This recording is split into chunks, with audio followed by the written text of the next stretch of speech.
Welcome back, everybody, to our first match of the day here for Hearthstone Grandmasters. Posesi versus che0nsu, a Division A match which should be a little bit less scary, a little bit friendlier to our players here today. But despite a very strong start here for Posesi, at the very least, in the round robin, things are looking a little bit scarier now for both of these players towards the lower half of Division A. That's right. Even in the Swiss portion, we were seeing Posesi just be ever so consistent, along with Kin, the newer players just making it to top 8 very, very often. And now Posesi had that strong start, as you said, in Swiss, but recently has been showing a little bit of the signs of crumbling under pressure. Maybe that's too harsh to put it because the mistake that we did blatantly see him commit was already in a pretty much lost game. But I think that might have affected his morale a little bit. I saw him being a bit sad about it on Twitter. I saw a Reddit post degrading him, and that was really unfair because it was a careless mistake. It happens to everyone.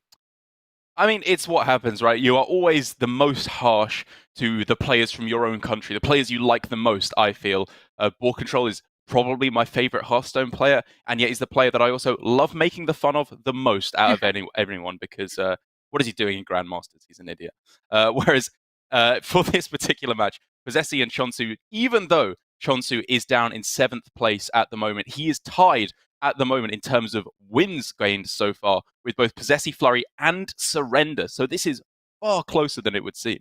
Yes, and there's a lot of names that you might not necessarily expect to see there. Surrender definitely at the list. With che0nsu's play so far, I think it's fair to say it's deserved that he's not quite at the top of Division A. We were seeing him commit some slip-ups. That's not characteristic of the che0nsu of old, but now that everything is on the line, this is the crunchiest of crunch times. No more room for error. No room at all. And Posesi here, I think, with the Druid, has got himself a tough matchup. But this is the friend along all these matches. The constant companion of the Japanese players has been Spell Druid. And we see it already with a very respectable starting hand, even keeping the Crystal Power, which is something we haven't seen all too consistently for the Japanese players who have been, again, very proactive with their Druid play. I think that the kicker here was that he was already presented with Fungal Fortune. So Posesi might be thinking that Crystal Power lines up perfectly on turn 1, whereas the other removal spells don't. And then he can follow up with Fungal Fortunes. But this hand for che0nsu is so depressing. And you can see it, right? Look at his body language already. This is the second turn of the first game of the day, and he's already hanging his head in his hands there. This is... you know, I definitely don't want to speak too soon. che0nsu could just play the most lights-out Hearthstone of his life here, but that doesn't bode well. This is when we've seen the players here in APAC perform at their weakest, in my opinion. Is when they look kind of defeated before things even start.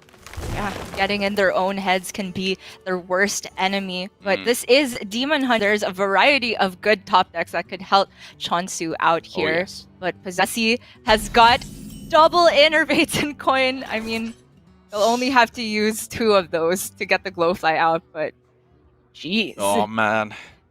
Yeah, this is not how Demon Hunter typically beats Druid. We've seen, in my opinion, 2 avenues to victory generally, Gia. It's been the classic one, just tempoing them out and killing them really quick, and going for a big Altruist hand, which we've seen a few players actually keep in the mulligan to decent effect. Yes, that is not quite the usual, but if you're fortunate enough to get that twin slice on the right side of the hand along with Altruist, it can blow out Druid's game plan A versus Demon Hunter, which is to just play as many Glowflies as early as possible. With Posesi's draw of the minion, it will not be the max amount of flies, I think, but still a lot. And che0nsu has put down very low pressure minions. Yeah, I think you're looking at 5 Glowflies here, which is potentially worth saving. You know, you could look at a plan where you try and save it here, go for maybe a Savage Roar to take out a minion, and then go coin Glowfly into some Mount Seller nonsense in a couple of turns. But that's a long ways down the way, especially given that if you go double Innovate Mount Seller, you don't have nothing to go along with it. So I like just getting the benefit while you can.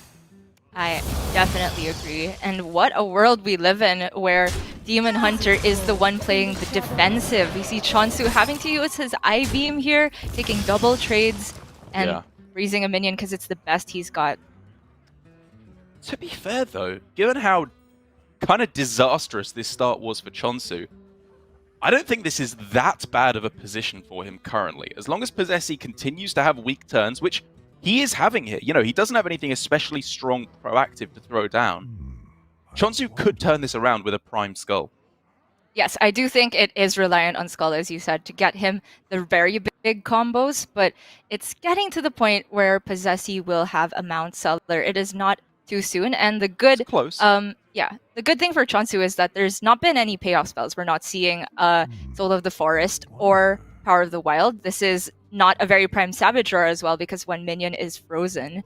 So it's up to Posesi whether he wants to expend all of these resources. I'm actually looking at the Iron Bark to help him take a value trade here. Yeah, that's definitely what I'm considering here. I mean, the other just being that you go for a Bog Beam.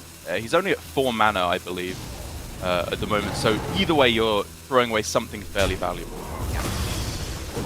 Okay, the Roar, while not being particularly efficient, I think Posesi recognizes that he doesn't need that game-ending damage yet. He wants to get a board and just win by never letting go of the control of the board, and that is primarily achieved with the Mount Seller, so he really wants to hold on to both Iron Bark and the Bog Beam for max payoff ASAP. Oh, yes.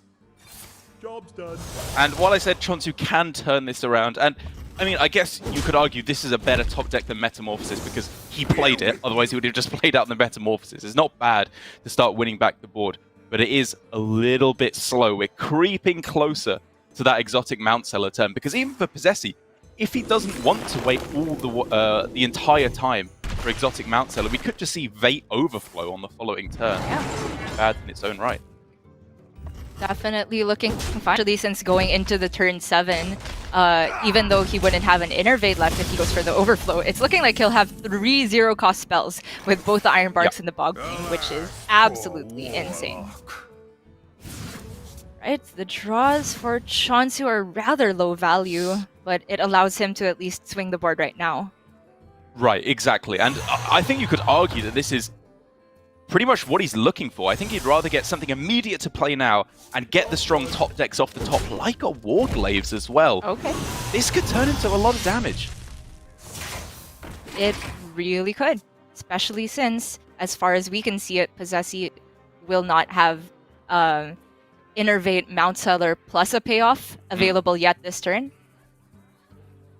And the Vate Overflow will overdraw him a bit. So in that case, we could just see 3/2s being generated off the Rising Winds in order to kind of preemptively force che0nsu to either trade or put some removal into the 3/2s. I like the sound of that. Can also fit in the Hero Power at 6 mana right now. Yes, I believe you're correct. We will get that fixed after this game, guys, don't worry. What? As far as the thinking behind Overflow is, you want to play that when you're looking for particular cards, but to me, Posesi's hand has everything it needs. It just needs one more turn of ramp. So I like your plan of playing the 2 Eagles. Time waits for no one. What are the things that you are afraid of? Obviously, your opponent couldn't have played Warglaves if they got it off the Skull. Oh no, wait, you know all the cards off the Skull, so maybe they got something off the top. But either way, I just like the idea of developing here and forcing your opponent to fight back. Oh, double draw, says Posesi. Interesting. Going for an even bigger swing. He gets the Moonfire. That is at least 1 reward. To be fair, a Crystal Power here would be very, very powerful to go alongside the Innervate. So I can definitely see the reason behind this. You could also make the argument that the Eagles are non-minions if you expect a Warglaves to come down on the other side. Kind of. And they actually even soak up. It buffs up the Battle Fiend, though. True. Yeah, that is true. That is true. My thinking was that it kind of soaks up charges for if you want to go for an exotic Mount Seller turn. So they can't just chew through all your Ironfolk Grizzlies and go for the win. Ultimately, though, Posesi felt safe enough that he didn't even need to put any minions on the board. And it makes sense because he's got quite a bit of removal for this turn. 7 mana now. Okay, no second Crystal Power, but this is plenty. Oh, yes. I don't think it really matters what the beasts are at all here. As long as he's just putting a big taunt in the way, removing most of the stuff off the board, this should be more than good enough. Whoa. It is not actually most of the stuff that he's removing. I expect to see the Satyr Overseer. Actually, it's tough. Maybe you kill off the Battle Fiend because it potentially can deal more damage right now. Because of the Warglave's other side, possibly. I think I would still like to see the Satyr Overseer removed, right? If there's a Warglaves, like, yes, it can deal more damage, but do you have answers to like 4 2/2s being summoned? I think the mindset for Posesi is that maybe he doesn't have to answer the next board, he just wins off a Savage True. Roar. But this overall looks like the safest plan.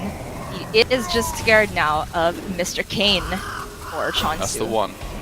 I don't think it's lethal quite yet, even if Kane does come down, so che0nsu has to try and set something up without dying at the same time, which is, of course, impossible with the mana he has available. che0nsu throws it down, and it's not the way we've seen this matchup or expect this matchup to go, but it's what can happen when you just completely miss on the early pressure. Yeah, and that is a huge one for Posesi, winning the unfavorable. Of the decks remaining, I would normally say that Druid is the culprit to be the weak link, but because both players have Quest Warlock, and with our testing last night, it seems like Druid actually has a leg up in that matchup. Maybe it's the Quest Warlock that would be the difficult one to get out of the way for this series. Maybe. I mean, it depends how you feel with the deck against Demon Hunter. I think that's still, for me at least, a somewhat complicated matchup because Quest Warlock does have a good time against aggro with all the removal and healing it has available. But Demon Hunter just keeps going and going and going, at which point Quest Warlock can almost just kind of get outvalued as long as they hit the card draw, at least in the mid game. It's a weird matchup. But the point is, stands, of course, as you say there, huge win for Posesi. And you can just see it from both of these players, how much these wins mean to them. che0nsu, right at the start of the game, almost, just throwing his hands up in prayer for some decent cards to throw down in the early game. Whereas Posesi, at the end there, a very a somber victory for him in that first game. Yeah, you make a very good point. The mental game is another layer of this going on, half in front of our faces and the camera, and then half in the players' heads. It is, I can't even imagine having to be in a spot like that where your chance of, for some of these players, a livelihood continuing another season could be on the line. And ultimately, I really think that the players with the most mental fortitude will have a big advantage this weekend. I'm looking at Tom, 60229.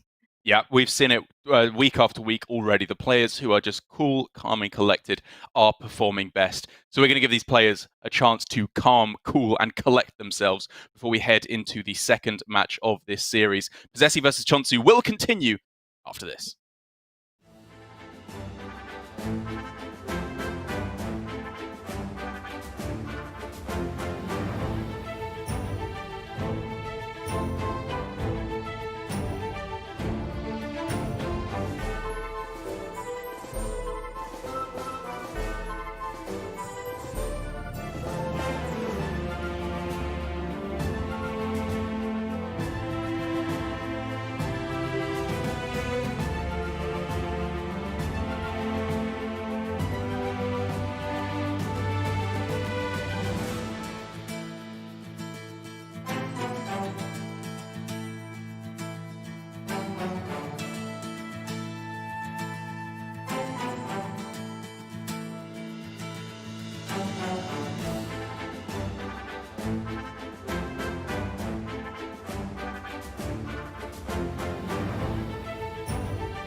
Welcome back to Hearthstone Grandmasters. We are back and ready to see how this series will be shaken out. Between the two players in Division 8 who are definitely down towards the bottom, we have a decided last place player at the moment in Kin0531.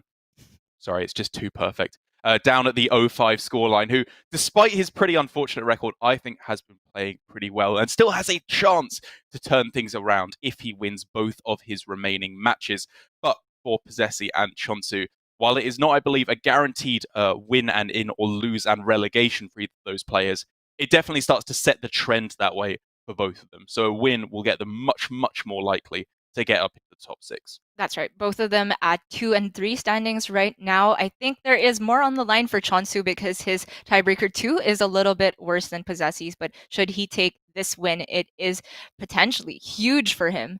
But if it's Posesi who managed to take the series today, I think that he should be feeling confident in nearly all of the scenarios to avoid the relegation bracket. Definitely feels that way. He's got himself better tiebreakers overall than che0nsu, especially as if he beats che0nsu, he has a better tiebreaker 1, which is whether or not you've beaten your opponent if it's just a two-way tie at the score they're at. But for the rest of these decks that we have left for these players, of course, the real big turnaround this week has been the Quest Warlock, that has seen a huge uptick in bring percentage, which is what we're going to get to see right now, Gia, with the Quest Warlock Mirror, a matchup that you and I tested quite a bit in over the course of the week. Yes, extensive testing. This matchup, my gosh, is a worthy competitor for complication level with Warrior. I think it's up there, and as far as our testing, it seemed like the more we played, the more questions I ended up having, but not in a bad way. It just makes me more and more curious about the deck, and it's because there's so much interplay about how the healing and the damage breakpoints work. There's healing effects like Alexstrasza, there's Zephrys for healing potentially, and the Aranasi Broodmother. So you can't just be chucking away the Nether Breaths willy-nilly. You can't use theirs too early. Yeah, there's so much to cover here, but just to kind of a base level break it down the way the matchup goes, you are looking at the start of the game for Plot Twist in order to complete your quest as quick as possible and start tapping into your super expensive cards like Malagos, Alexstrasza, Dragon Queen Alexstrasza, Abyssal Summoner to either tempo out your opponent, which sometimes but rarely works, or more likely try and combo them down at a later stage of the game. So I would already say here, to start things off, che0nsu has got himself in a very nice position, but there's definitely counterplay available still.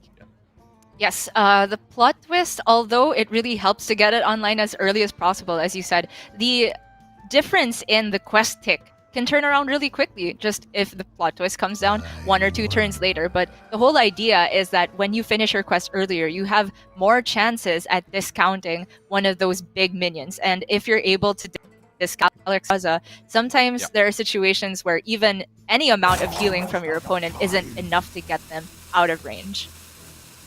So I believe Posesi here kind of has to be wondering whether it's questing tap or sense demons here.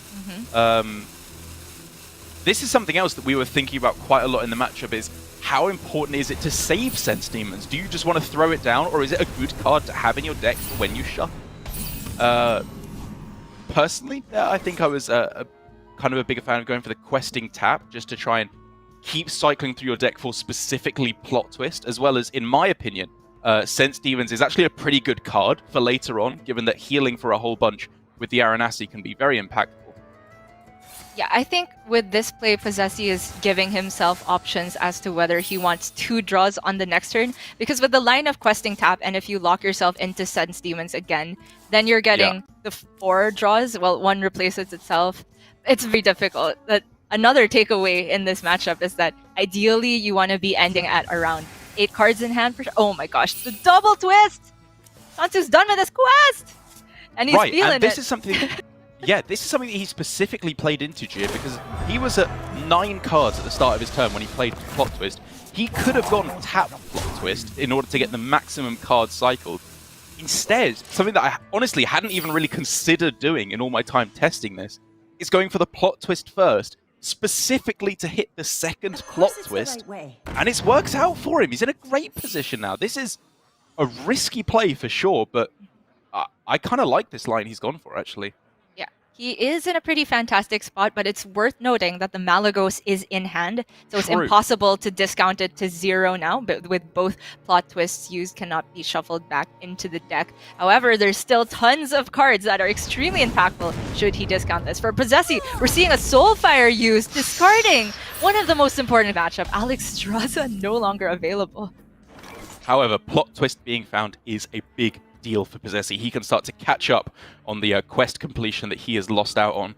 This is something that we did see a fair bit come up in testing, is that Soulfire, while generally you want to save it for an OTK card, it's still fine to throw down in the mid game, because another problem that you can clearly see here for these players is hand size. If you're tapping every single turn, drawing 2 cards, and a lot of your cards are quite expensive as well, honestly, you're going to run into hand size issues very quickly, which is why I think throwing down the Soulfire here, while it worked out pretty badly for Posesi, it's got to be said, because he lost the Alex Straza, I think was probably a good play.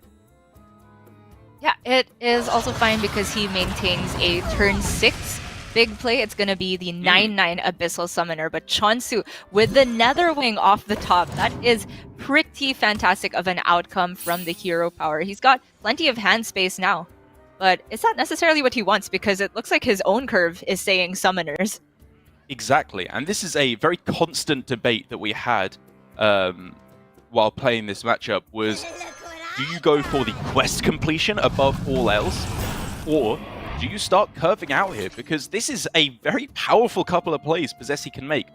Granted, it's unlikely to get there for the win in this situation, but at the very least, it will eat up che0nsu's mana and force him to not just go for tap and play whatever he wants every turn. And we're seeing that same dilemma for che0nsu again. There's a potential to swing here if he just double trades and plays his own Netherwing. He ends the turn ahead on board, but that means missing a tap. You could, of course, see him coin out the tap, but it's also worth noting that you have Malagos in hand. The coin can be very useful to give you another Soulfire. Coin is the best card in the deck, in my opinion, in this deck.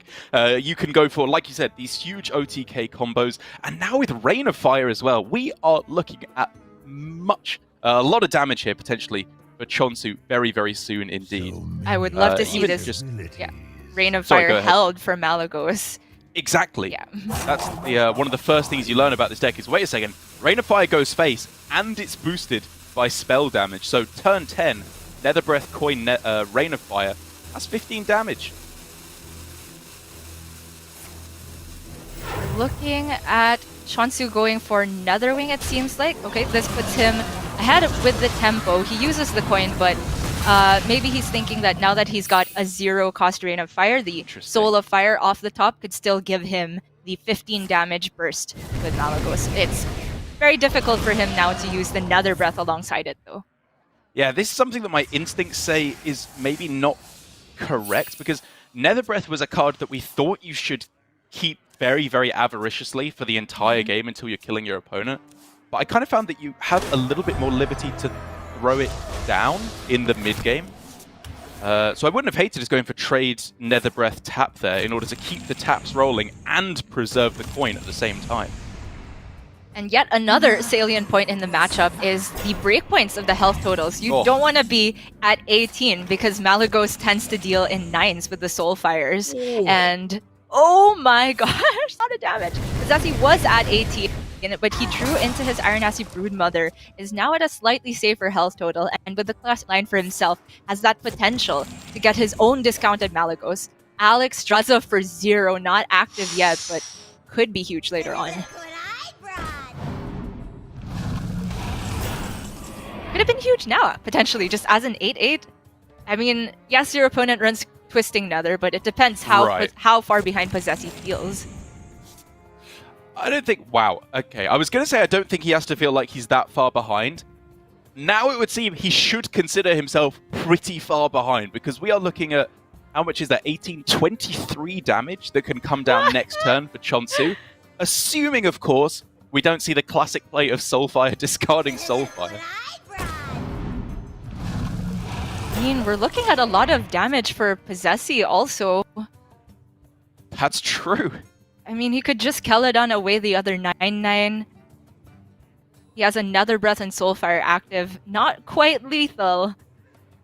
So he's at 9 mana at the moment, I believe. But the Dragon Queen Alexstrasza actually just became active with the draw of Netherwing as well.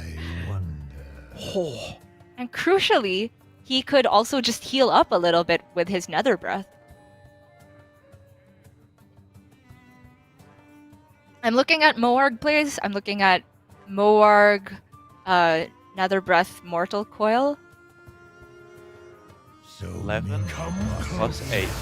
I'm not seeing lethal right now. I think he's probably going for something else. Yeah, Just going for Dragon Queen. All right.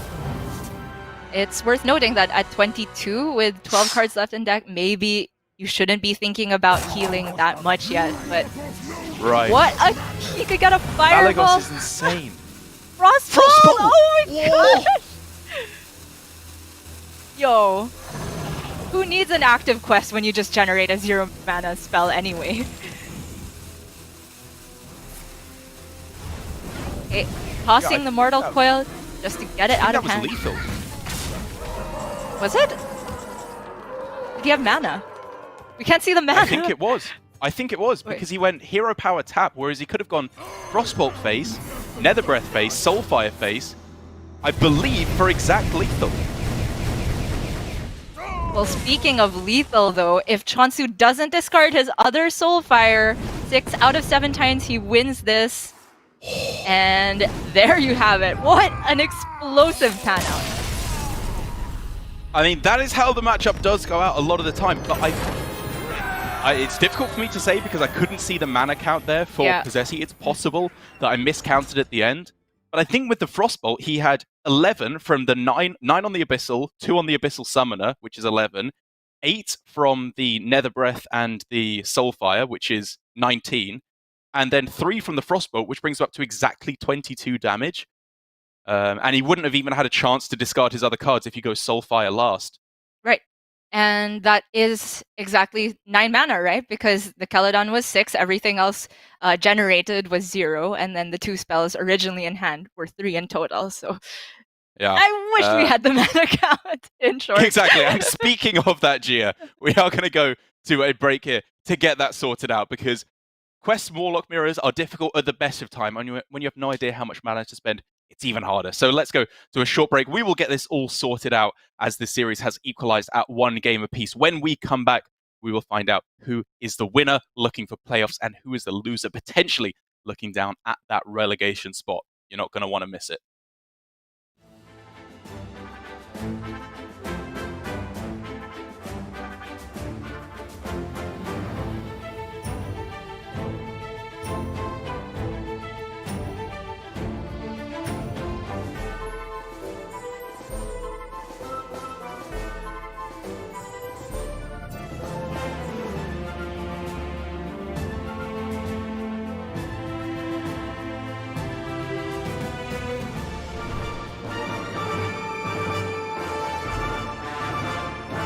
Hello everybody and welcome to episode 6 of Hot Takes, where we debate some hot takes from this last weekend of Hearthstone Grandmasters. My name is TJ and I'm joined by my constant guest, and I guess we can call you a co-host. It's Sottle. Sottle, how you doing on this fine day? I'm still annoyed about last week, TJ, if we're going to be honest, but you're not going to catch me again. You'll have to get out of bed real early in the morning to hit me with that one again. I'm going to be constant vigilance this week. Alright. Well, I definitely don't have anything planned for assuring that I win this week of Hot Takes. So, you know, if you get the better of me, you're just going to win fair and square. Okay. We'll see how it plays out. Hot take number 1. Buy into the hype. Quest Warlock is the best deck in Standard. Wow, what was that petty laugh all about? All right, I'll take this one, I guess. Ah, jeez. Yes, TJ, Quest Warlock is the best deck in Standard right now.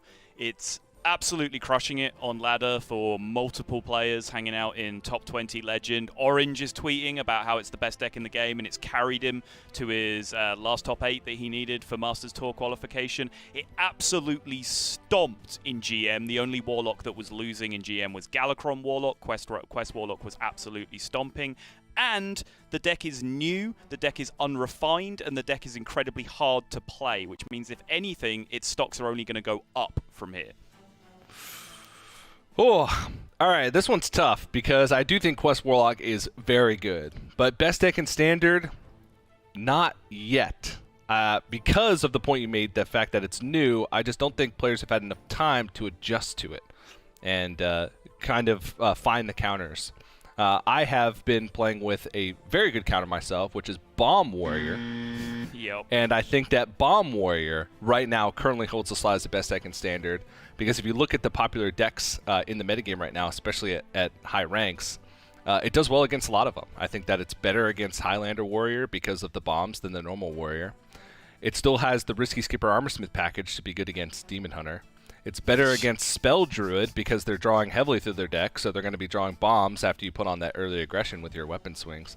And it beats Quest Warlock pretty handedly. So I disagree. I think that there's not enough time right now for Quest Warlock to be called the best deck in Standard, and I already have a counter, and many players already have a counter with Bomb Warrior that also has good matchups across the board. So. Starting as we mean to go on, I see, TJ. The first 2-minute round from TJ Sanders of week number 6. Come on, dude. Play by the rules at least a little bit. You took 32 seconds. Sure. I will certainly give you one thing, TJ. You do concede to some Wrench Caliber as a Quest Warlock. I will admit that much. Boom. Still good matches in the metagame. Point to TJ. Easy peasy. So that brings us to hot take number 2. From sarcastic claps to eye rolls, salt levels in GM have been too high. Not even close, TJ. If anything, they're still not high enough. We want to see more soul. I want to see people raging because at least that means they care. You know what I don't want to see? Is players getting 0-3'd and having this look of, oh, well, I guess I just go back to streaming now. Like, players getting salty about losses shows that they're invested. It also shows emotion. It also portrays them as human beings, which is something that is sorely lacking in a lot of Hearthstone broadcasts. I would like them to go even further and just call out the player that they just lost to on Twitter immediately afterwards for playing badly, and then we can just resolve it all with a best of 11 show match afterwards. I am not against showing emotion. In fact, when it's warranted, I love when players pop off, either positively or negatively. I do think that the salt levels are too high for situations that they shouldn't be high. I think players are sarcastically clapping and eye rolling at just normal things that happen in a game of Hearthstone. And that is definitely not a place where it belongs and is too high. So while I do want to see some emotion, I think that players are just getting upset about things that they just shouldn't get upset about. A lot of players in Americas have just been making mediocre plays with mediocre decks, and then sarcastically clapping when their opponent has the answer. That's not okay. When you do get Ysera Unleashed from a randomly generated card in a deck that should have no business having Ysera Unleashed in the first place, sure, get salty all you want. But other than that, too high. TJ, I've played Hearthstone with you. You are one of the most, oh, my opponent played a card Hearthstone players I've ever seen in my life, so you don't have a leg to stand on in this one. Yeah, but I do it ironically. Okay, alright, sure, yeah. That's an easy defense, right? I don't know. I felt like no point should be awarded for that one. We both sucked. So, still 1-0 TJ. I'm somehow sensing a trap. All right. Hot take number 3. In first place yet again, Jarla deserves to be called the best player in Europe. And the supporting info for this hot take, Jarla's match win percentage through 3 seasons of Grandmasters is 40 and 25, which is a 62% win rate, which is the best win percentage in Europe. For the sake of argument, sure, let's call Jarla the best player in Europe. I think if you've listened to us cast Europe, whether it was myself and Raven or myself and Admirable, we've generally said that Jarla is a top-tier player, but maybe fallen short of calling him the absolute best player. But the one thing he was maybe missing to get himself into that category was consistency at that level over a long period of time. He's shown it in sparks. He's shown moments of inspiration, but he hasn't been able to put it together for the long periods of time that, say, a Hunter Ace or a Pavel did in their prime. But based on that statistic, if over 3 seasons, 62%, he's got that covered.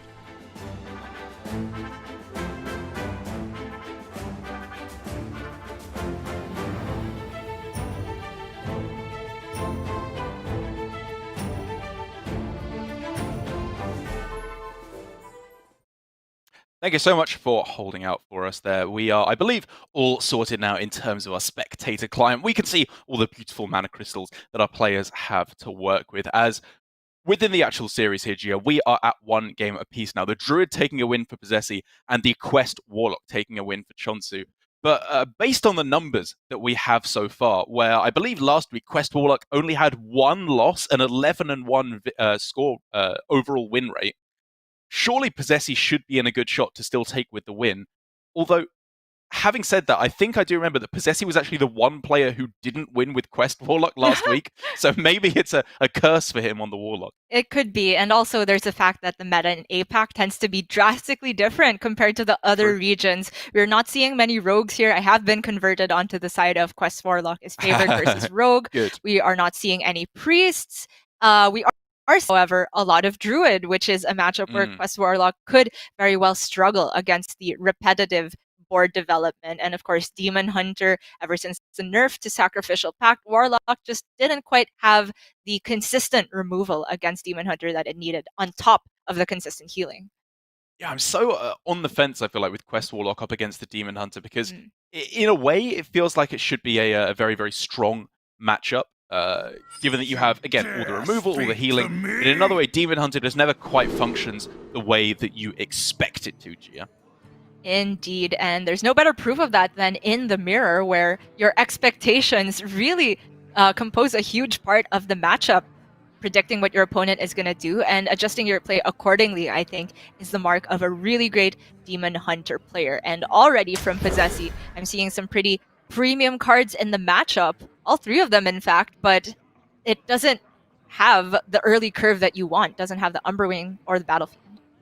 Right, this is such a complicated mulligan from Posesi. Frozen Shadow Weaver, we have talked about time and time again how powerful of a card in the matchup it is. But you don't want 2 3-mana cards. You want to have the 1 mana or the 2 mana in order to smooth out your curve. And I've got to be honest, I'm a little surprised to see him mulligan away both of them. But I guess it speaks to how important 1-drops are when you're on the play. Yeah.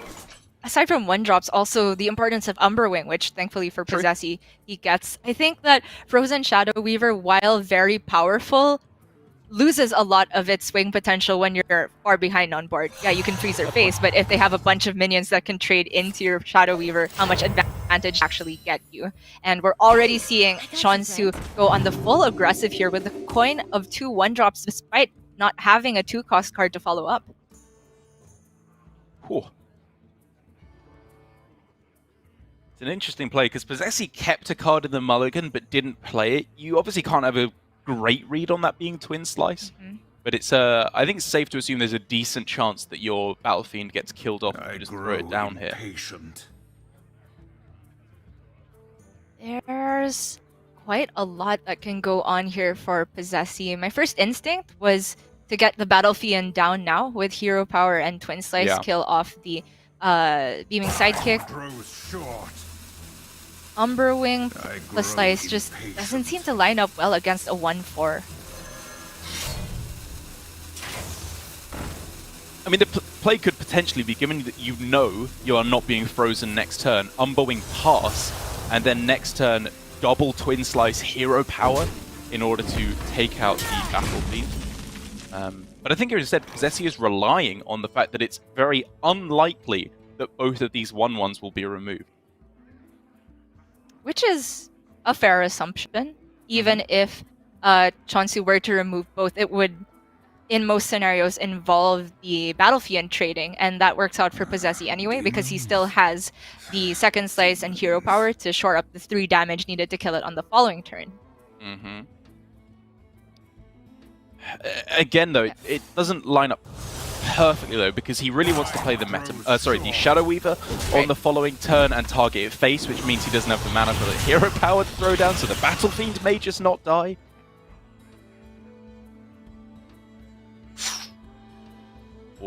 My guess as to holding the Battle Fiend that turn was because che0nsu coined out 2-drop, so maybe Posesi is expecting a 2-drop follow-up. Something like Chaos Strike, for example. In the shadows. I think I like this from Posesi. We have seen consistently that, you know, turns 3 and 5 are when you should be going for the freeze to face right? And it still allows for Posesi very powerful plays the following turn. Hero power, Twin Slice, Satyr if he needs, or if he doesn't need the hero power, just throw in the Battle Fiend as well. Right. And we're seeing the Blowtorch coming in very powerful here. The tech is super annoying because it doesn't go away the next turn. You need to use the 3-cost hero power in order to get back the 1-cost hero power. Although I'm not actually sure how it works with Metamorphosis. I'd assume it still costs 3. True. I actually have no idea. I've never seen that interaction. Well, Posesi still had pretty powerful play despite not having the hero power available. And che0nsu has this I-beam between expensive cards. Very frustrating. He does, but I think he can quite happily just go with the Frozen Shadow even face here. I think this is what he was setting up by going for the play of Blowtorch last turn, is he knows it's much more important to freeze on turn 5. There's still a second slice in hand, which means that the Glaive-bound Adept is still potentially active, and there's of course the ever-present threat of Warglaives, which has been shut down for a turn. The face trade, and I really like this from che0nsu. I mean, the gut reaction for me would have been to kill off the Satyr Overseer, but of course if you're freezing face this turn, you don't have to kill it this turn. It's not getting any additional payoff. Same with the Battle Fiend, it can't grow. Not to mention Posesi's hero power is also very expensive. Oh, Gia, it's so close. If Posesi wasn't frozen this turn, it would be insane. He could go for the second slice to use the 1 extra damage, along with Altruist to take out the Frozen Shadow Eater. He could spawn more guys, buff up the Battle Fiend, but instead, he has to trade away yet more of his board. Still good, but it could have been so much more. Indeed, and that slight inefficiency is all it takes for Demon Hunter to swing back in the mirror, but che0nsu's health total is starting to look very fragile. We're to see double Twin Slices and Satyr Overseer. He's still gonna take 4, and then another 2 from the Battle Mage. I definitely like this over the Warglaives, though. I guess it was just a little bit too much damage he was taking from Warglaives. Guess we're gonna find out whether Metamorphosis can fix the hero power. Based on Posesi's reaction, I don't think it will revert to a 1-cost. I think it's still gonna cost 3. Yeah, I guess the wording is your opponent's next hero power costs 3, not make your opponent's hero power cost 3 until they use it. Correct. Yeah. Oh man. Just... It's either you Metamorphose now, or you play the Tempo Glaive-bound. Or hero power out of the way now and prepare for a better swing. Yeah, I mean, I think his thought process here is pray that there's no healing, pray that there's little development as well, and that he can just win the race. That is not the case. There is indeed healing. And with the Metamorphosis draw for che0nsu, oh yes, very little chance to win the race for Posesi either. And one Blowtorch begets another, but I think this one may be getting a lot less work done.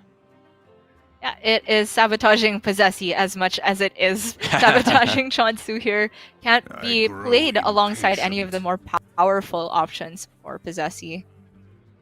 We could see hero power face Metamorphosis to kill the Glaive-bound Adept instead. Yeah.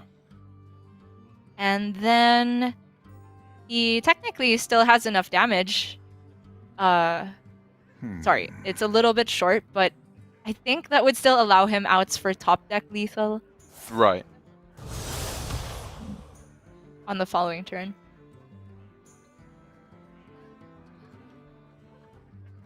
Time grows short.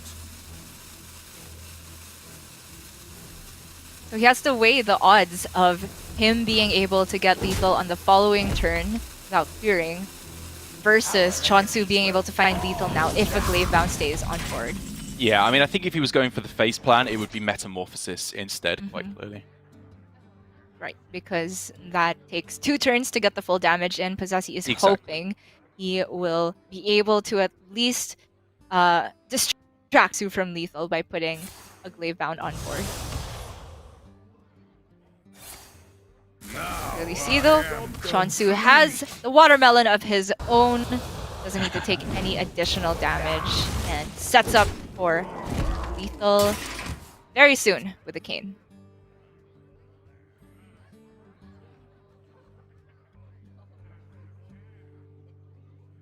5, 8, 11. Yep, that is going to be easy peasy lethal next turn for che0nsu. And Posesi.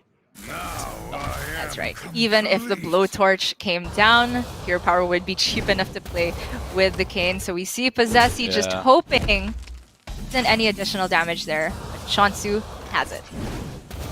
He does indeed. So close there for Posesi, and you can really sympathize with him on his choices there. The blowtorch saboteur completely ruining his game plan in the mid game.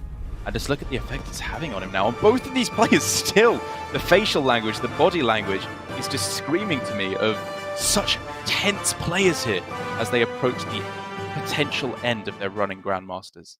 And it's very testament, I would say, to just the whole system. Grandmasters is relatively new to Hearthstone Esports. It's only been last year that we have separated cream of the crop players that are elevated and need to be playing consistently every single weekend instead of tournaments that you can sign up for or say a more consistent but lower density pressure grind by going for ladder finishes. And then now there's that whole element of dropping from that pedestal, whereas before it would be the closest thing is, you know, next tour stop, and nobody's going to blame you for that because you need to high roll a fair bit to win several big tourneys next to each other. Yeah, that's kind of the hope here, is that we are seeing over a course of many games, especially with the Swiss portion that we had at the start, which players are rising to the top and which are falling down in terms of their win percentages. And I will say that for Posesi, in the weeks we've seen him winning, he has been playing better. Even if the mistakes or the obvious mistakes he's made haven't been losing him games per se, like in previous weeks where he used a bog beam when he thought it was a iron bark instead. I don't think that was the difference between winning and losing there, or when he threw out a moonfire because he didn't need to. It wasn't necessarily the difference between winning and losing, but it demonstrates where his head is at, I think, where he is more susceptible to these kind of mistakes when he is more stressed out. Whereas in the previous weeks, I think we can both agree, Posesi was one of the strongest players we had in APAC GM. For sure. We talk about snowballing boards in terms of Demon other decks, but there is also the snowball effect of your performance. And yet again, we keep emphasizing it, but it's all about the fortitude. And even though someone like Kin is at 0-5 now, I feel like he's been one of the calmer players despite things not going his way. Agreed. Agreed. But now, well, we saw this matchup earlier on in the series, and Posesi was able to flip it on its head with a win against the Demon Hunter on the Druid. Now he is on the Demon Hunter, and I think he may do this flip it on its head again here by just winning both sides of the matchup, given how insanely powerful his starting hand is. It really is. He has the Battle Fiend and the Beaming Sidekick to protect it from dying to a Crystal Power. He can follow up with another one-drop in Hero Power. che0nsu hasn't got the fungal quite yet. che0nsu's got nothing. His hand is awful. Overgrowth into Overflow, I guess, is at least the skeletons of a game plan. You can go off of that for the next few turns and pray that that's enough to get him there. But based on this curve for Posesi, it's not even going to come close. Yeah.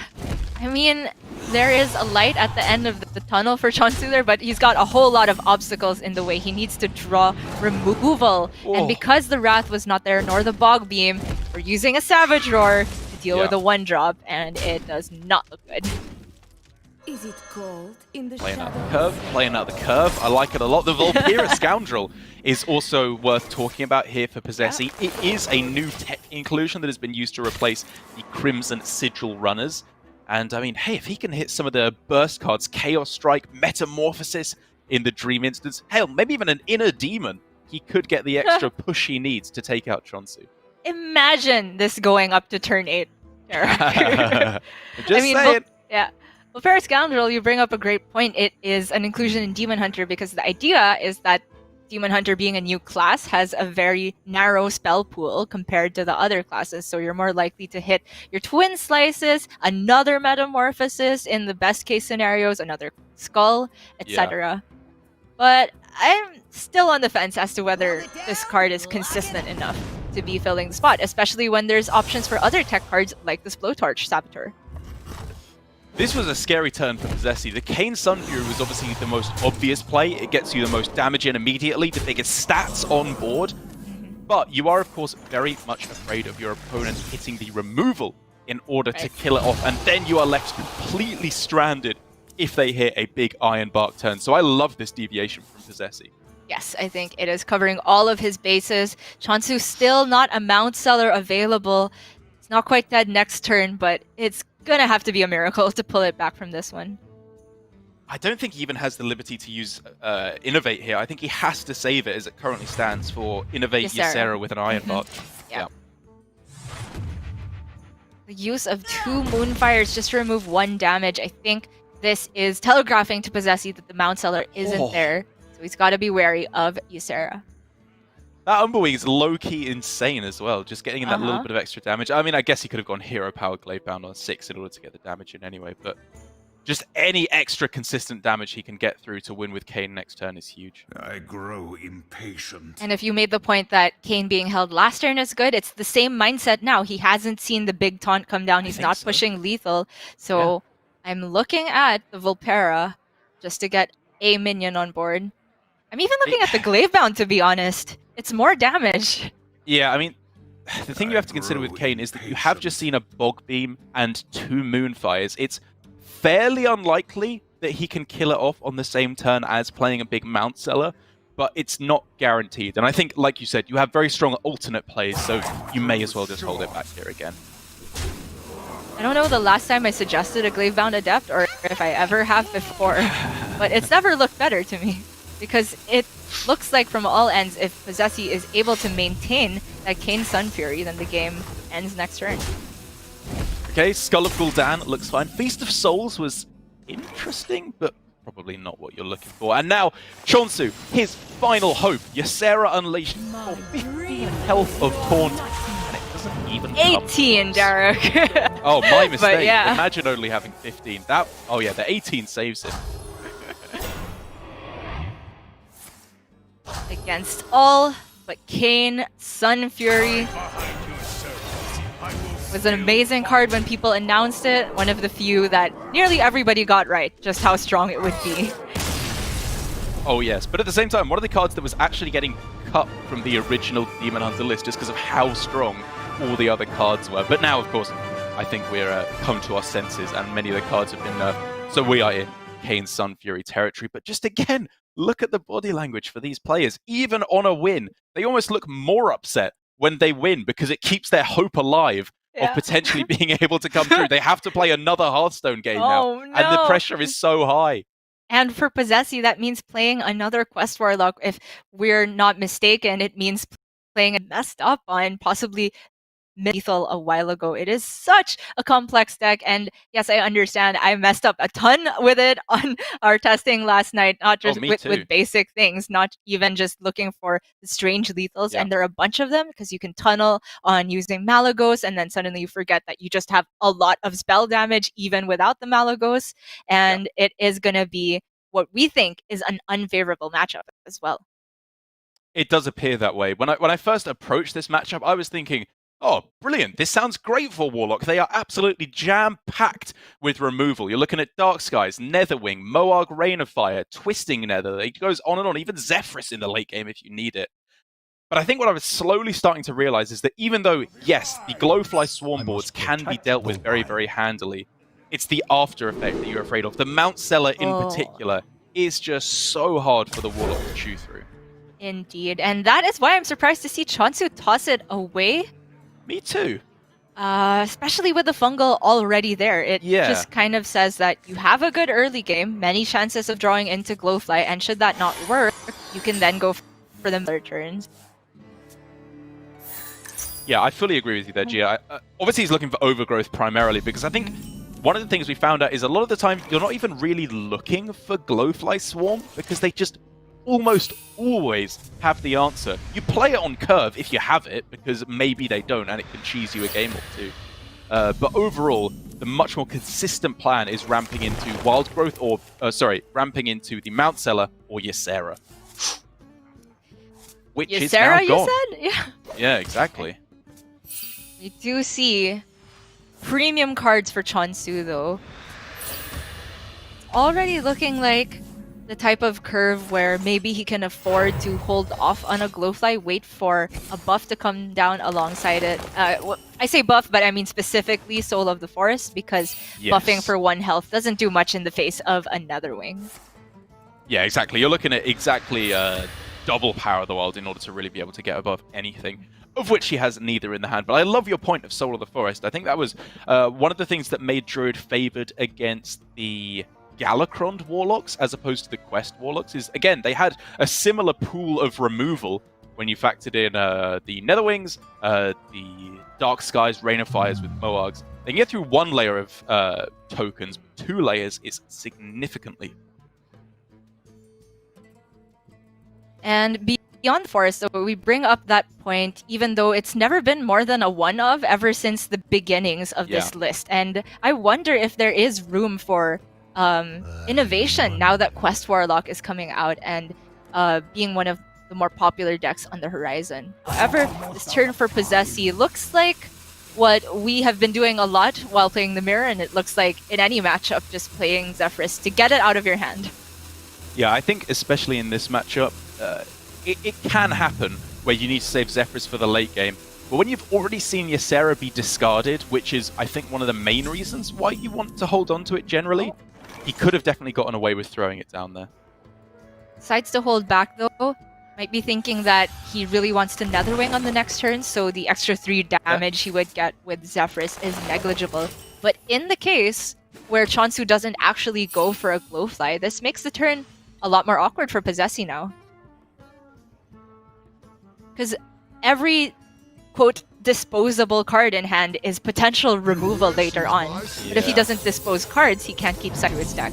We're going to see a miss a tap here. Yeah, far from ideal. Whoa, but now che0nsu, his game plan has to, I think, shift quite significantly now because he has both copies of Glowfly. So one of them is significantly more disposable. I guess his thinking is if he can save one of them for double Power of the World and the other one for Soul of the Forest, in an ideal world, that makes the most resilient board possible. But that is a fair ways off as it currently stands. Yeah, I think he would much rather have a Mount Seller right now. And we're going to see him just play the 1 board, not another wing. I think this is not so much saying you probably don't have it, but more so to get stuff out of his own hand, just like the Quest Warlock, in order to make room for this overflow. That's true, and it does play around Moarg Rain of Fire or Moarg Dark Skies as well to a big degree. It does, of course, not play around at all the Crazy. And from che0nsu's perspective, if he's going to go for another Glowfly, it's really hard, right? Wow. Ideally, you want to have the Soul of the Forest, but what can he toss in this hand to make room for the overflow? I think he's going for this other mindset where, like, I've just seen a removal spell. Unlikely you'll have the next one. Yeah, and it's just such... It's a perfect point you brought up about dumping for overflow. This is exactly what this is doing. I guess he does have to dump another card in order to not overdraw with overflow. I think this might be a slight overextension, though. I'm not really sure what the benefit of throwing down another Iron Bark gives him when he still has 2 Mount Sellers in the deck, and he wasn't overdrawing anyway. It might be some health totals for just a Rain of Fire. We're going to see the Moarg Rain of Fire, so it won't matter, but... What do you mean, Dark Skies? Dark Skies, yes, sorry. I keep... messing those 2 cards up. Well, I think that the point I was trying to raise is that the Wrath looked great there because it got the it got the Netherwing down to 2 health, which means Moarg plus Rain of Fire clears all minions off the board, including the opposing dragon, of course. And then he could have saved as many spells as possible for a Mount Seller on the following turn. Oh man, the Soul of the Forest as well, but still no Mount Seller. Granted, we could still see the Soul come down on a Mount Seller turn, but both of them are at the bottom 9 for che0nsu. And there's no more Glowfly. One of the reasons we were advocating for keeping it. Obviously, it's disastrous to lose Ysera off of the Fungal Fortunes. That does massively warp this matchup. But it was a situation that could have been avoided, at least to an extent. Yep. Very cute. The Bog Beam will deal 6 here though because the Moarg is still on board. che0nsu is going to make a little bit more space in hand to keep drawing towards this Mount Seller, but it's really getting to the point now where Warlock has enough mana to play their own threats. It's difficult for che0nsu to just land one safely.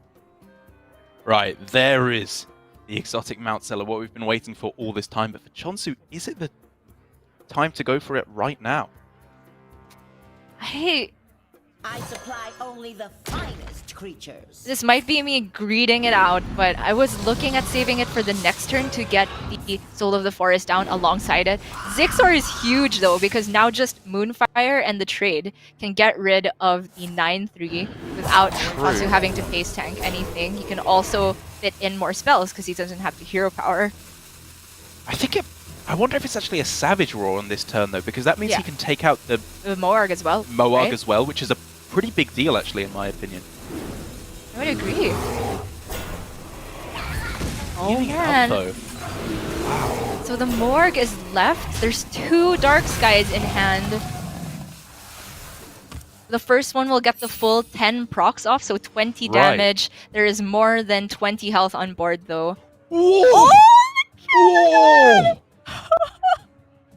Eat your heart out, Dark Skies. The king of board clears has arrived, and his name is Kelly Daniel.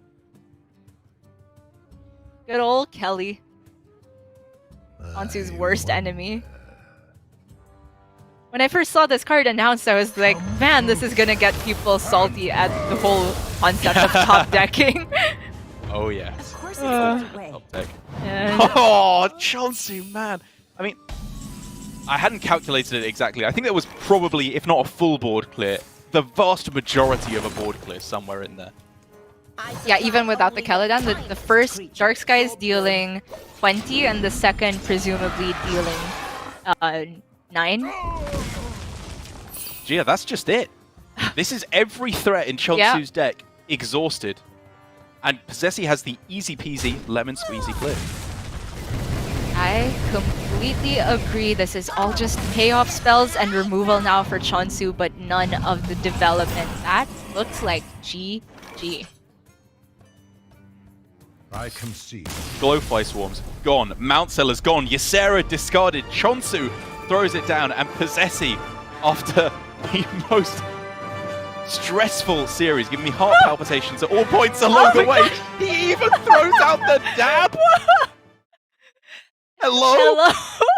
APAC is full of lords, Darek. I don't know what you're saying. Like, everybody is getting mom's level now. We got Alutamu with the shades. We got Posesi with the dabs. APAC's the best. I will hear no arguments. I mean, there is just nothing sweeter than a man missing lethal and then dabbing on his opponent when he takes the win later on in the day. That is peak APAC action right there. And I, for one, I'm completely here for it. Posesi, you are the man. But it is also important that we discuss che0nsu because that was a very, very crucial game there that both of the players were at 2 and 3. They still each have one more match this weekend. But for che0nsu, because he's lost the head-to-head to Posesi now, it's very unlikely that he can still make it to playoffs. But I think, according to this Twitter chart from Mr. D. Bart, thank you so much, sir, there are 8 scenarios where che0nsu can still make it, and it all depends on kin versus surrender because of how the tiebreaker 2 works out. Exactly, yeah. D-Bart on Twitter kind of being our Doctor Strange here, foreseeing every scenario and trying to figure out how many che0nsu can still win. Turns out it's 8, not quite so as exciting as 1. But before we can head into the next match of the day, still carrying on with Division A a little bit before we head to the really scary matches, we're going to head to a quick break to make sure everything is in ship shape and we are ready to go with the next series. So don't go anywhere. Grandmasters for APAC continues after this.